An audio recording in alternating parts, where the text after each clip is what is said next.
ગત તારીખ 24મી મે 2025ના શનિવારના રોજ ઇલેક્ટ્રોથર્મ ઇન્ડિયા લિમિટેડ સામખિયાળી કંપનીના મુખ્ય તાલીમ હોલ મધ્યે ટ્રાફિક જાગૃતિ અને સાયબર ક્રાઇમ અંગેનું તાલીમ સત્ર યોજવામાં આવ્યું હતું।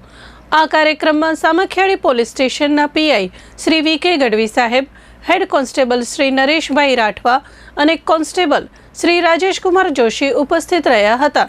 સત્ર દરમિયાન ટ્રાફિકના નિયમો અને માર્ગ સલામતી માટે જરૂરી સૂચનો, સાયબર ગુનાઓના ધોખાધડી અને સુરક્ષિત રહેવાના ઉપાય, વાસ્તવિક ઘટનાઓના ઉદાહરણો દ્વારા સમજાવટ, ગુનાઓ સામે ઝડપથી અને યોગ્ય પ્રતિક્રિયા આપવાની રીતો વગેરે મુદ્દાઓ અંગે માર્ગદર્શન અપાયું હતું। કંપનીના અનેક કર્મચારીઓએ હાજરી આપી સત્રથી મહત્વપૂર્ણ માહિતી પ્રાપ્ત કરી। આવી જાગૃતિ પ્રવૃત્તિઓ કંપની દ્વારા ભવિષ્યમાં પણ આયોજન કરવામાં આવશે, જેથી કર્મચારીઓ વધુ સજાગ અને સુરક્ષિત રહી શકે।